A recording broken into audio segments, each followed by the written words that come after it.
In this St. Matthew training video, we're going to look at when we logged into the website, what all these other features do. Content is basically editing the pages and clicking through them and seeing them and editing the content, which we did on the previous video. The designs page, you can design your own templates for the website if you know HTML and CSS. So for us, we're using an existing design. Well, this is our old website right now. That's why it has a green check mark, because that's on our home page and that's live. Our new web page is based on this Lake Stella Green template with some modifications. So you can click on that to see the different templates. There's an admin page and a home page and an inside page. And we use the home page template for the new home page, and we use all the inside templates for all the other pages on the website. The only difference is the home page has this big brown section with a nice big spot for a picture. And so then you can go in and you can edit the template.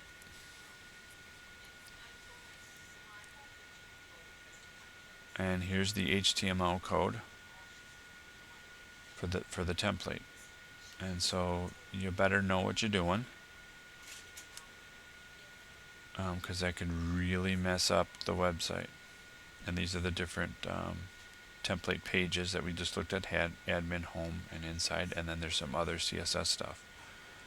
I wouldn't recommend messing around in there unless you knew what you were doing.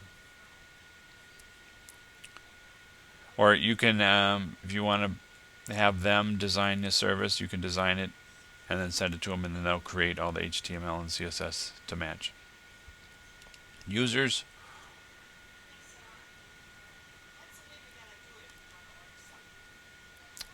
You can have different users if you want to be inside the web page. If you wanted different people to have different access to different pages to edit things, you can create users and roles.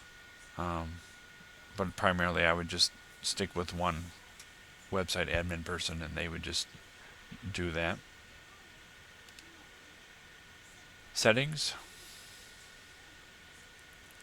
This is the website name. This is our default template, our time zone, the date format we want stuff in. What else we got? And then we want to go to advanced. There's our logo, which is the logo that shows up on the website. And this is our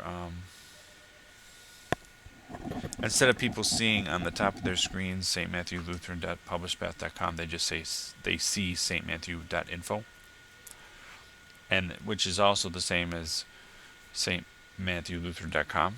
So we have two web addresses.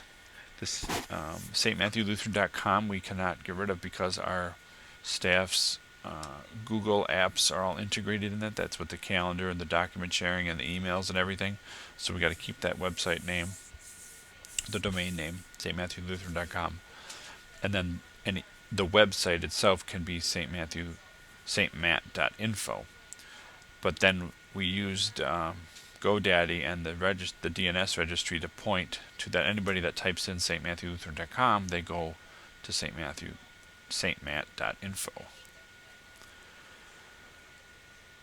We want everybody to see it, of course.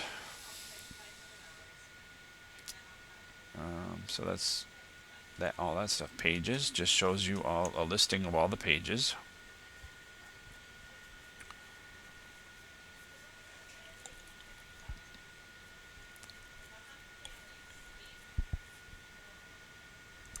And you could reorder them if you wanted. And stats just shows you the usage and the unique visitors who have come. Now, granted, sometimes when I log in and make a lot of changes, that'll throw these off as visitors, but you can see what's going on there. My website. This is the current website page that it brings you to. That's just a quick link from wherever you are within the system. You can go there. My account.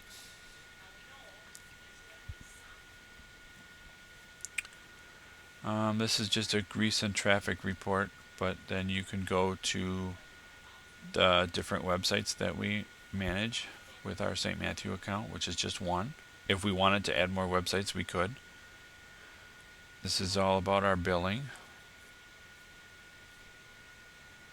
and how much we pay and when we paid them. These are our account settings for our logo. Now this logo is the one that appears at the top up here, not the one on the main web page. And then we can change our color of this green toolbar if we wanted. I just made it match the tree, and then contacting support.